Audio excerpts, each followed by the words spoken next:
your flagship Audi A8 used to be pretty simple.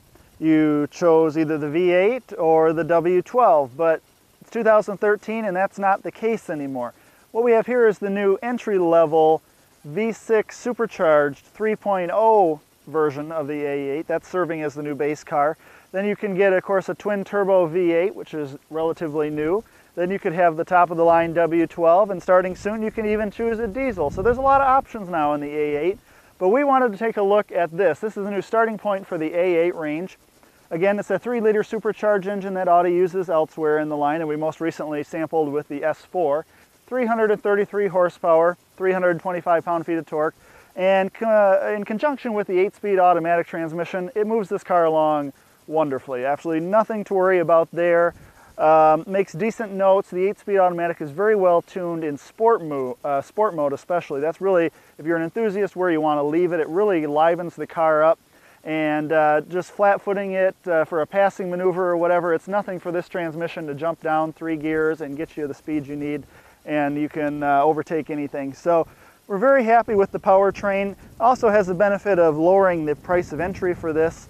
This car starts at about $79, and as it sits, it's $85. So still getting a lot of the A8 style. Of course, the leading construction. This is an all-aluminum body and chassis, as the A8 has been known for.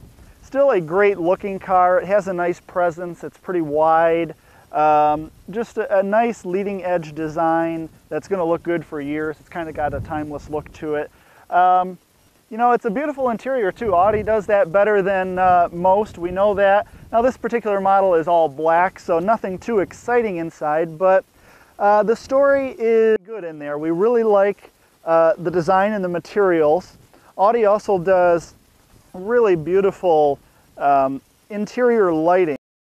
A couple of instances we have had trouble with the little stubby gear selector for the 8-speed automatic.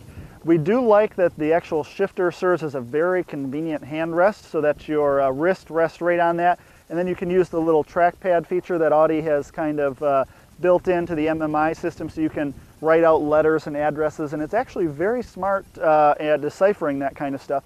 So we like the actual gear shift design, with the exception of selecting gears. It can be a bit of a frustrating process at times. You'll overshoot neutral and end up in neutral when you're trying to get to drive, or you're trying to get back to park and you land in reverse, and so that can be, they've got to work on something there, a little stronger detents or whatever the situation needs to call for, but it can be a little frustrating at times.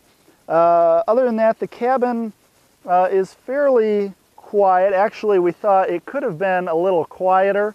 In this class of car especially, the Lexus and the Mercedes S-Class are very, very quiet vehicles. Lots of room in the back seats. This is the L model. Of course, so you're still getting all that comfort and convenience of any other A8, although here, like we said, you're basically just getting in at a lower starting point. So this has some great options like the new Audi Connect system. That's going to get you a Wi-Fi hotspot through a prepaid cell phone plan, so you can connect some Wi-Fi devices in there. Also use Google satellite imagery for your GPS system. We think that's a pretty neat feature. Let's see here. We have also in the driving dynamics arena, we're really happy with Audi's setup here. They let you choose a predefined comfort mode or a dynamic mode, which is on the sports end of the spectrum. Or the smart thing here is they let you mix up your own variables and create your own individual mode. And that's really what we do in this car, because we like, of course, running the drivetrain generally in the sport mode and firming up the suspension for the sport mode. But Audi has never been known for a steering feel, and that is still the case here. As all-wheel drive vehicles predominantly, steering feel is very difficult to preserve. And so running the steering in dynamic basically serves only as making it ridiculously heavy, and you still get no feel. So we like being able to choose all our options and setting an individual mode. We think that's a smart option for Audi to offer.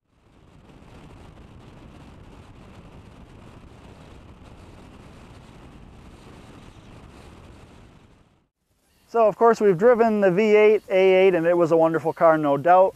But now that we've driven the supercharged V6, it's a wonderful car too. So the benefit here is to the consumer. With these forced induction engines, the engine can get smaller. Now we can return fuel economy of 18 miles per gallon city, 28 miles per gallon on the highway. Still get all the prestige of the A8 line and lower that starting price too. So for $85,000, this is one of the best in the luxury sedan class, and you owe it to yourself to check it out. The 2013 A8 3.0T is definitely going to give everyone a run for their money.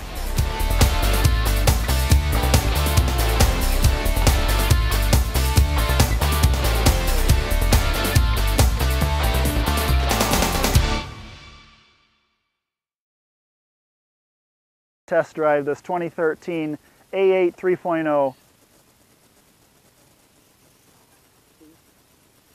Oh, well, technically, I guess, but 3.0. You left it hanging. Start over.